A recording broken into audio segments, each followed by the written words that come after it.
Hayek explains his main concern that countries like America and Britain, in pursuing socialist ideals, are following the same path that led Germany to totalitarianism.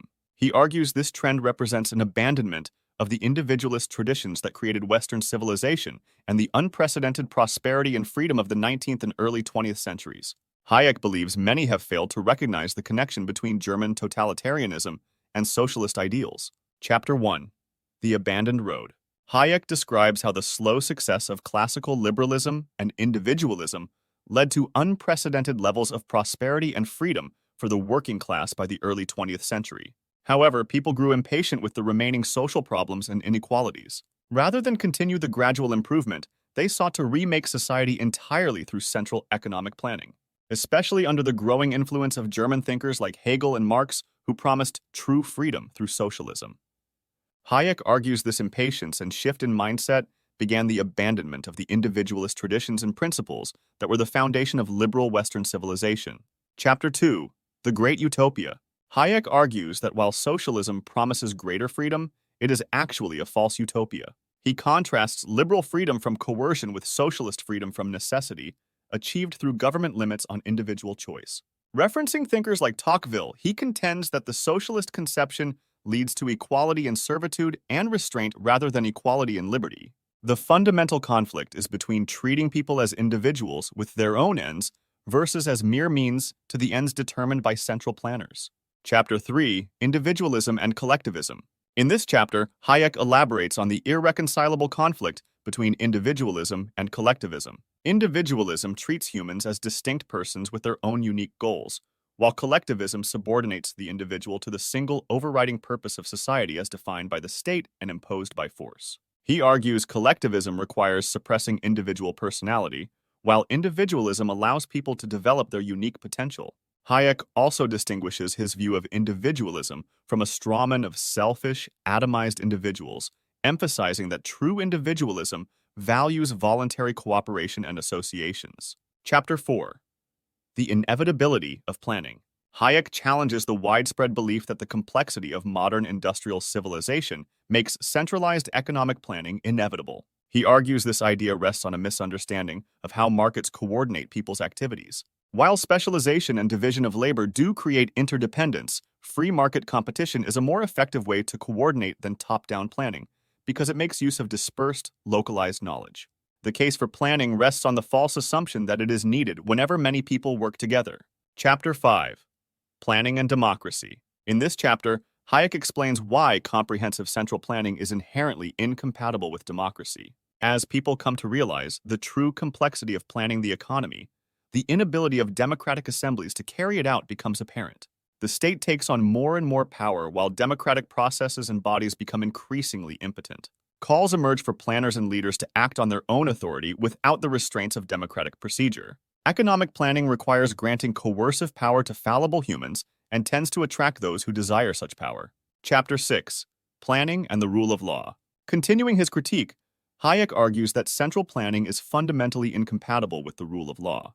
The rule of law means having a fixed set of abstract general rules equally applicable to all, which allows individuals to plan their own affairs. Economic planning involves ongoing discretionary government actions that selectively favor certain individuals and situations to align with state objectives. It becomes arbitrary rule by decree rather than rule of law, depriving people of a stable framework for their lives. Chapter 7. Economic Control and Totalitarianism. Hayek argues there is no clear line between planning only economic affairs versus planning society as a whole. Economics deals with all human choices and actions, so economic control quickly requires control over other areas like speech, assembly, and education in order to be effective. Central planning of the economy thus inevitably tends towards totalitarian control over all of life. Additionally, seeing people as mere resources for the state to allocate destroys the basis for all morals and individual rights. Chapter 8. Whom?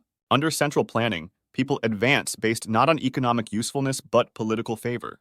The question becomes not, what does a person deserve, but who gets what based on value to the regime. Truth becomes subordinate to the interests of those in power.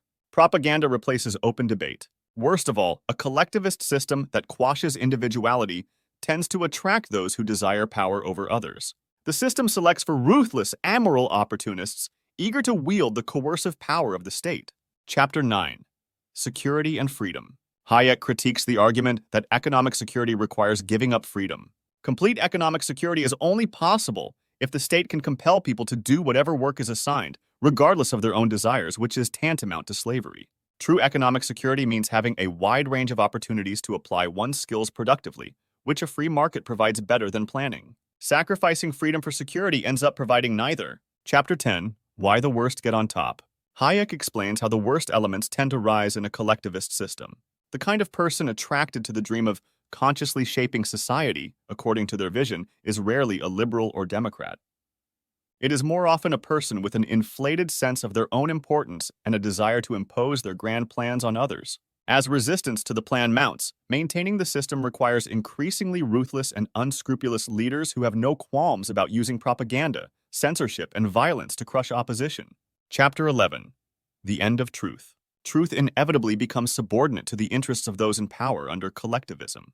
Dissent is suppressed because it threatens the central plan. Society becomes permeated with convenient lies, propaganda, and pseudo-scientific theories to justify the regime's vision and actions. Objective truth and open discussion are replaced by a manufactured reality supporting the official truth. The media, educational institutions, and intelligentsia are turned into vehicles for indoctrination rather than inquiry. Chapter 12. The Socialist Roots of Nazism. Providing historical evidence, Hayek argues Nazism did not arise as a capitalist reaction against socialism, but rather as a virulent strain of socialism. Its totalitarian result was the inevitable destination of Germany's embrace of socialist ideas, which rejected individualism and liberal values. Quoting socialist thinkers in Germany, he shows the fusion of radical and conservative socialism, calling for organization over freedom and duties, over rights was the foundation for National Socialism.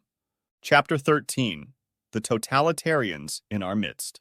Hayek cautions that many respected thinkers in democratic countries like Britain and America are increasingly promoting the same collectivist, anti-liberal ideas that led Germany to totalitarianism. He provides examples of prominent intellectuals arguing for nationalization of industry, economic planning, and the subordination of the individual to the state. The totalitarian threat is not just foreign, but lies in the increasing acceptance of collectivist ideas even in the heart of liberal democracies.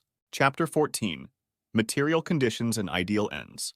Hayek argues socialists have abandoned concern for individual freedom, democracy, and all other values in the pursuit of their central economic vision.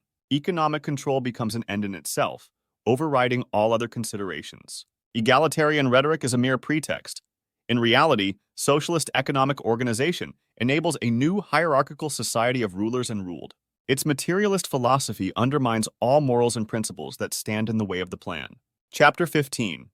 The Prospects of International Order. In this chapter, Hayek warns that the proposals for international economic planning and control, while promising peace, would simply impose a collectivism on a global scale. Just as individuals lose freedom to the state under national planning, so would nations lose sovereignty to a superstate under world planning. The key to peace is mutually beneficial free trade and a liberal international order, not centralized control. Hayek calls for reviving the 19th century ideal of an international rule of law.